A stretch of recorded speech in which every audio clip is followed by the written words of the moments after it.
할렐루야. 오늘 요한일서 원어강의 사랑아 내 사랑아 어디있니 세 번째 시간으로 하나님은 빛이시다. 요한일서 1장 5절과 2장 27절까지의 말씀 가운데서 우리에게 주시는 은혜를 함께 나누겠습니다. 요한일서 1장 5절의 말씀을 한 문절 읽겠습니다. 우리가 그에게서 듣고 너에게 전하는 소식은 이것이니 곧 하나님은 빛이시라. 그에게는 어둠이 조금도 없으시다는 것이니라. 만일 우리가 하나님과 사귐이 있다고 하고 어둠에 행하면 거짓말을 하고 진리에 행하지 아니함거니와 그의 빛 가운데 계신 것 같이 우리도 빛 가운데서 행하면 우리가 서로 사귐이 있고 그 아들 예수의 피가 우리를 모든 죄에서 깨끗하게 하실 것이요. 7절까지 말씀을 봉독했습니다. 5절에 하나님은 빛이시다. 호데오스 포스 에스틴. 호데오스 하나님은 포스 빛 에스틴이시다. 호데오스 포스 에스틴. 요한일서의 가르침은 근본적으로 그리스도인으로서의 제자다운 삶과 관련이 되어 있습니다. 요한 하나님의 자녀로서 비단에 살아갈 것을 권면하고 있기 때문입니다. 그래서 사도 요한의 가르침은 신학적이면서도 목회적, 실천적인 삶을 얘기하고 있습니다. 주님으로 인한 하나님 안에서의 생명과 하나됨을 알 수 있다는 중요한 메시지를 통해 이단들과 대면하고 있습니다. 특별히 그 당시 영주주자나 에비온파와 대면하고 있는 것입니다.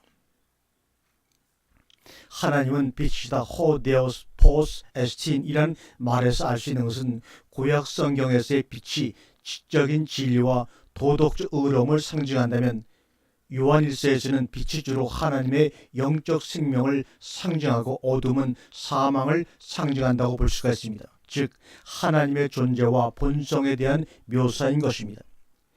헬라주의적인 배경이나 유대주의적인 배경에서는 빛은 모두 하나님에 대한 이미지입니다.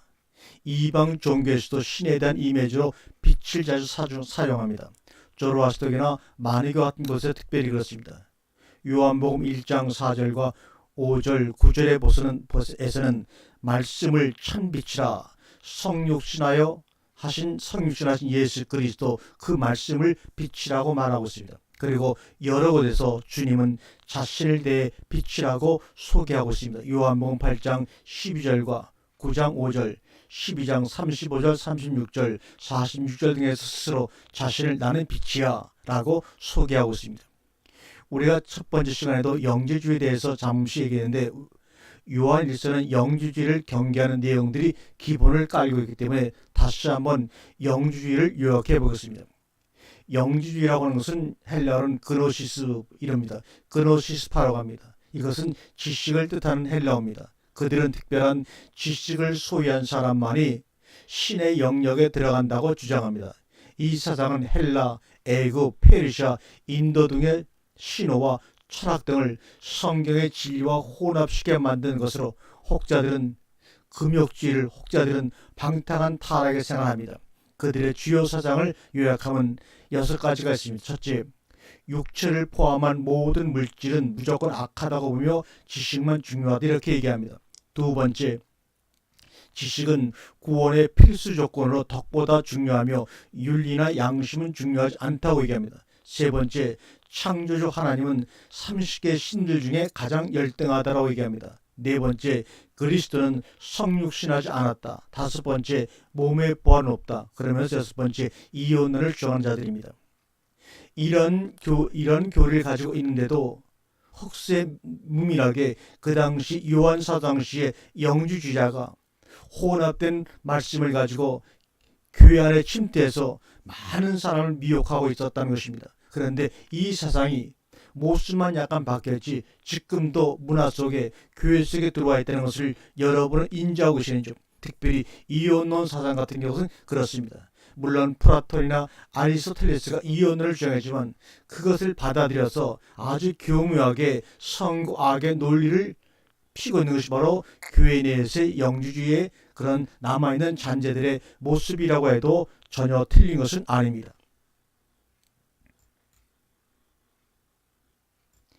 1장 5절과 2장 2절까지는 하나님과의 교제에 대해서 말씀하신 것입니다.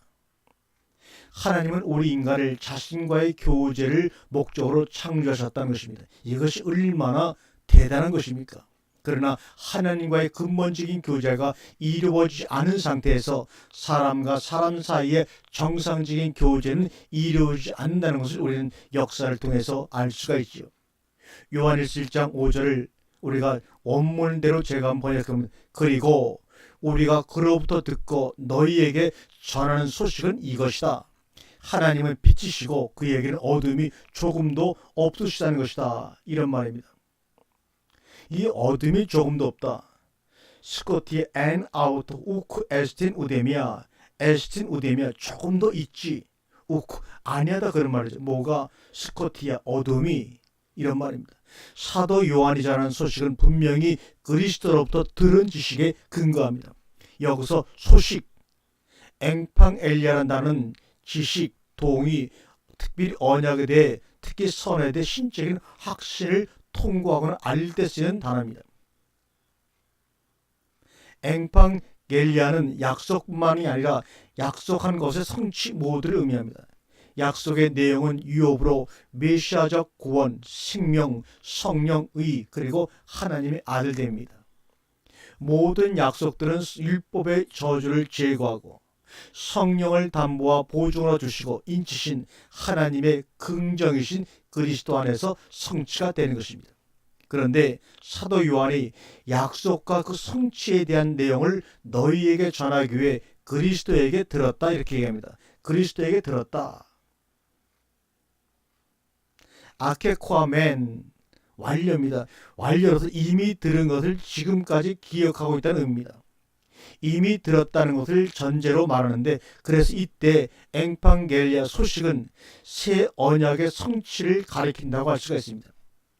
에레미야 31장 31절과 34절에 말한 그 내용의 성취입니다. 새 언약의 성취는 예수의 초림으로부터 시작하여 보혜사 성령의 오심으로 완성되는 것입니다. 그런 사실에 대해 지금까지 너희에게 전하고 있다. 앵팡겔리아는 전하고 있다는 의미로 현재 시제를 쓰고 있습니다. 전한다는, 전하다라는 단어는 아난겔로로 자세히 말하다는 뜻하며, 아나와 앙겔로가 합쳐져서 앙팡겔리아가 됐습니다. 아나는 위로, 위에란 전치사 플러스 앙겔로, 알리다라는 말이 합쳐져서 바로 앙팡겔리아, 전하다는 말이 만들어진 단어입니다. 그러니까 말을 상기시키다, 알리다, 고지하다는 의미를 가지고 있습니다. 우리가 3절에 보게 되면 우리가 보고 들은 말을 너희에게도 전하문, 이 전함이란 말이 나옵니다. 앙팡겔로멘, 앙팡겔로멘과 유사한 의미를 지니고 있습니다. 아포란 단어와 앙겔로라는 단어가 합해져서 만들었는데, 보도하다, 알리다, 고지하다는 의미입니다. 따라서 이 두 단어 앙팡겔로만과 앵팡겔리아, 이 단어의 차이를 구별하자면, 앙팡겔레오는 아나가 합성어에서 그것은 자주 반복, 강렬, 역전 등을 의미하기 때문에 반복적으로 강하게 전하고 있다는 것을 얘기할 때 앙팡겔레오를 쓰고 있고, 반면에 앙팡겔로멘은 아포가 접도로서 분리, 출발, 완성, 역전을 나타내기 때문에 무엇으로부터 나온 내용을 전하는 출발의 초점이 맞춰져 있는 단어입니다. 결국 두 단어의 의미는 같지만 앙팡겔로멘은 객관적인 것입니다. 메시지가 시작되는 쪽을, 앙팡겔로는 주관적입니다. 메시지를 받는 쪽을 가리키는 방향성이 다름을 우리가 알 수가 있습니다. 따라서 앙팡겔로멘은 앙팡겔로보다는 더욱더 공무적인 성격을 띠고 있는 단어입니다. 달리 표현하자면 그 두 단어는 단순히 말하다, 이야기하다 라는 뜻을 지닌 것으로 언급될 수가 있습니다. 이 단어는 신의 축제와 영예로운 신의 통치달과 관련되어 사용될 때 성내적 의미를 지니고 있지요. 사도 요한이 전하는 메시지는 신령한 내용들이 많습니다. 21세기를 사는 우리 기독교인들에게 그리 어렵지 않다고 느껴지는 내용들인 것 같지만 실상은 그렇지 않습니다. 인간적인 사고로 요한의 메시지를 모두 안다고 말하는 것은 아직 알 것을 모르는 무지의 말과 같다고 할 수가 있습니다. 특별히 신령한 영과 생명에 대해 말하고 있기 때문에 성령의 조명과 도우심 없으면 알아들을 길이 없는 것이 바로 사도 요한의 내용들입니다.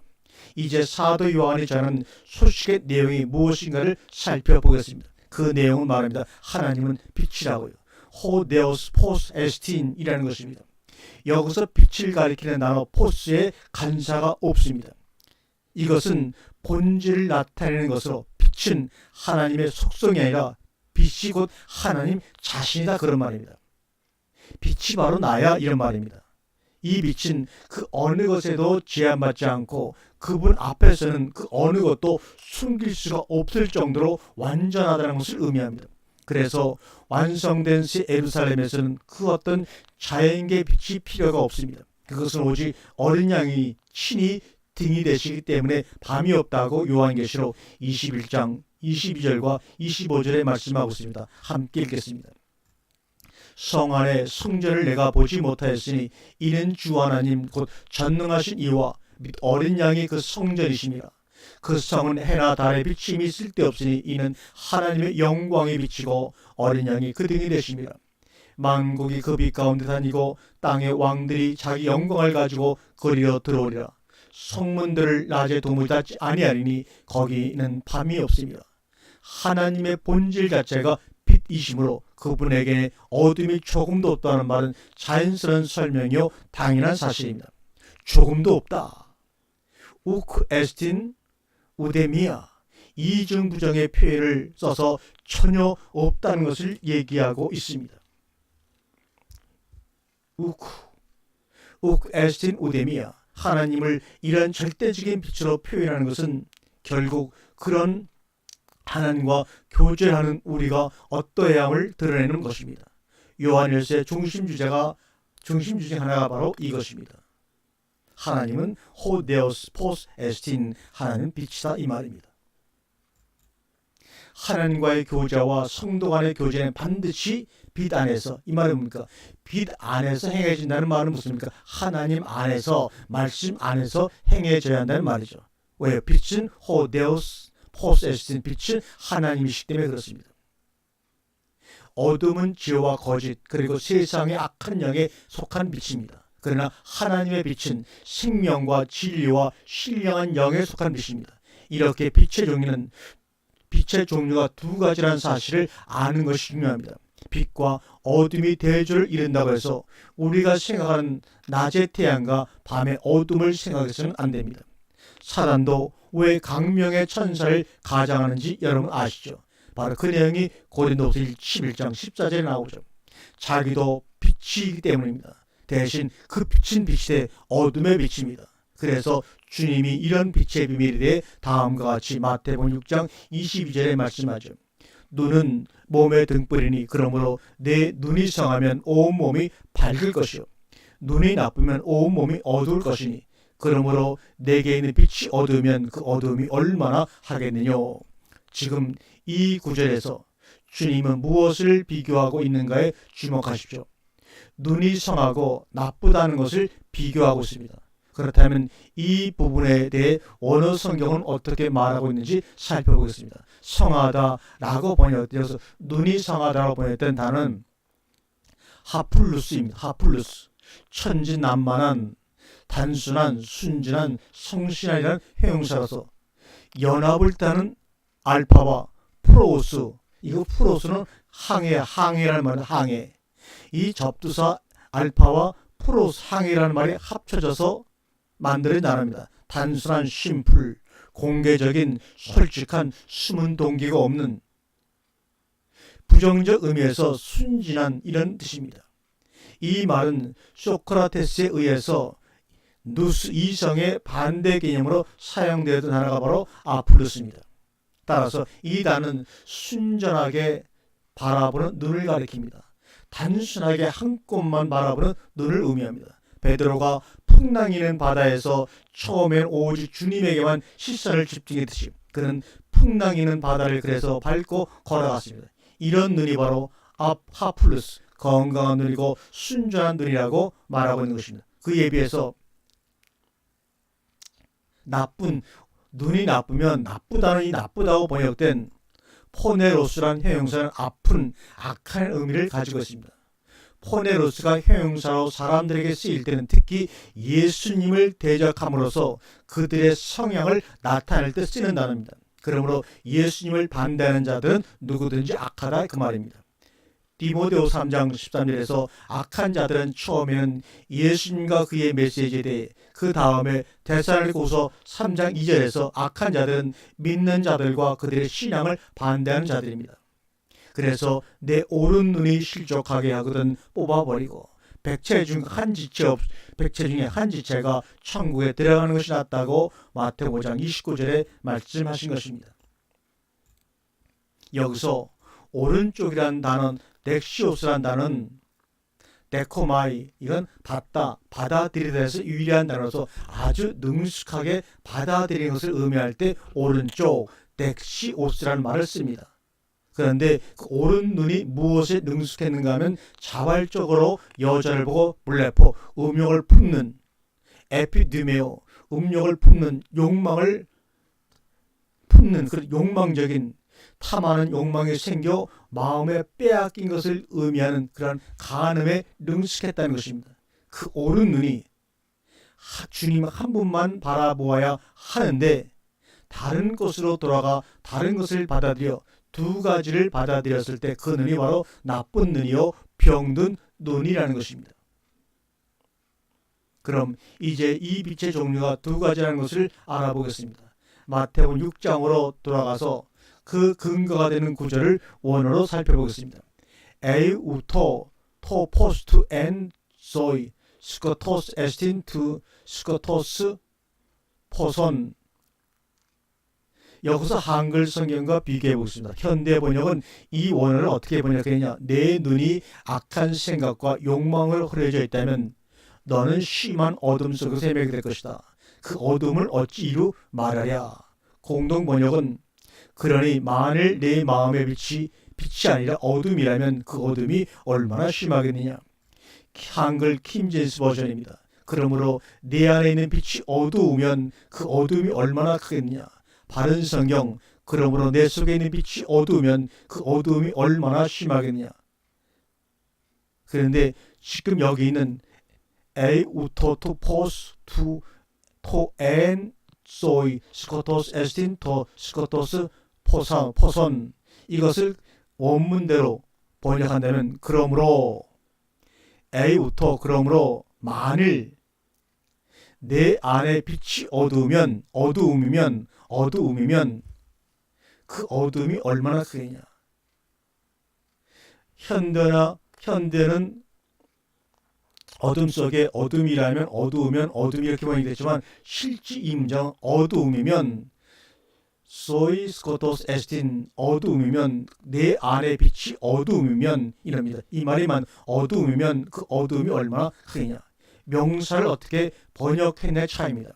이 문장에서 스코토스는 분명히 명사입니다. 그래서 명사로 해석하면 어둠이라고 해야 옳습니다. 그래서 이 번역 중에서는 공동 번역이 가장 그래도 가까이 번역된 말입니다. 그것이 옳다면 내 안에 빛이 어둠이란 이야기입니다. 따라서 어둠이란 빛도 있다는 것입니다. 어둠이 우리가 말하는 캄캄함이 아니라 그것도 어둠이란 빛이라는 것입니다. 이 어둠이란 빛이 광명의 빛을 가장하는 것이 사단의 속성입니다. 그러므로 우리 안에 빛이 진정 어둠이란 빛이 존재하는가 아니면 광명의 빛이 존재하는가를 확실하게 진단해서 어둠의 빛은 몰아내고 광명의 빛으로 주인을 바꾸어야 행복과 평강과 기쁨이 충만하게 될 것입니다. 만일 어둠의 빛으로 존재하는 상태에서는 생각과 마음 씀씀이가 온통 어둠의 지배를 받아 어둠의 빛 아래서 생각하게 되고 판단하게 되어 나오는 행위마다 어둠의 열매를 맺을 수밖에 없게 됨을 알아야 합니다. 이에 참고적으로 이 부분에 대해 아주 잘 번역된 번역서를 소개하자면 안타깝게도 워치만의 계열의 해복력 성경입니다. 그래도 잠깐 소개하자면 이렇습니다. 눈은 몸의 등불입니다. 그러므로 그대의 눈이 단이라면 온몸이 밝을 것이나 그대의 눈이 악하면 온몸이 어두울 것입니다. 그러므로 만일 그대 안에 있는 빛이 어둠이라면 그 어둠이 얼마나 심하겠습니까? 나온 번역 성경 중에서는 그래도 이 워치맨의 계열의 해번역 성경이 이 부분은 가장 정확하게 번역한 것 같습니다. 다른 것을 몰라도 이 부분에 대한 주석은 아주 문맥과 원문에 가깝도록 명쾌하게 잘 해놓았음을 사실 인정할 수밖에 없습니다. 왜 이런 말을 하는지 이해 소개해 보도록 하겠습니다. 22절의 주석입니다. 우리의 두 눈은 한 번에 한 가지 사물에만 초점을 맞출 수 있습니다. 우리가 한 번에 두 가지 사물을 보려고 했다면 우리의 시각이 흐려질 것입니다. 눈으로 한 가지 사물에 초점을 맞춘다면 우리의 시각은 단일하게 될 것이고 우리의 온몸은 빛으로 가득하게 될 것입니다. 우리가 보물을 하늘에도 쌓아두고 땅에도 쌓아둔다면 영적인 시각이 흐려질 것입니다.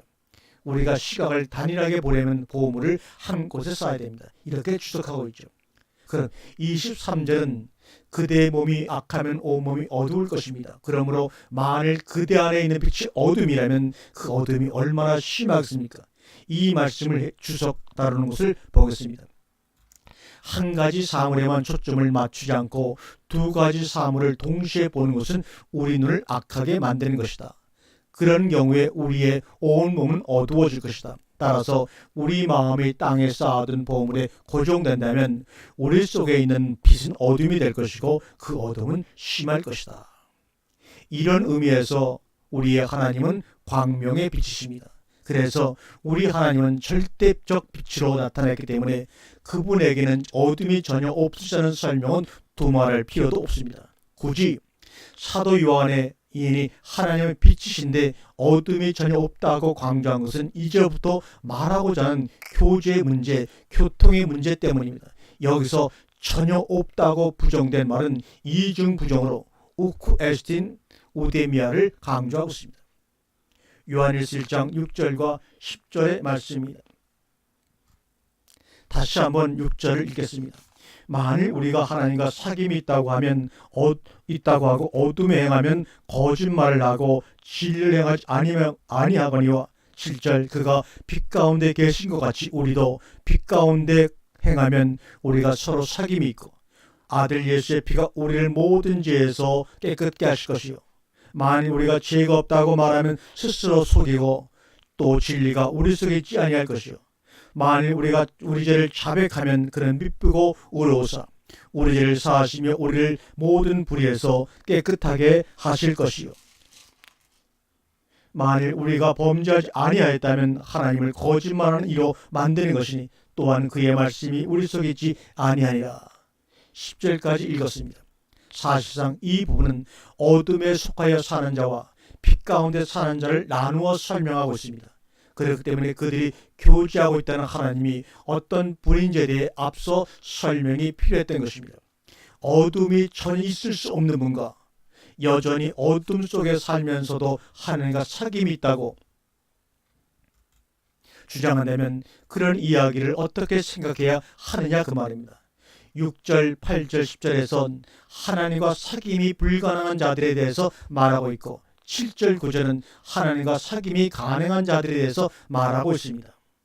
그래서 이 부분의 공통점은 6절, 10절까지의 문장들이 모두 애안 만일 가정법을 쓰고 있습니다.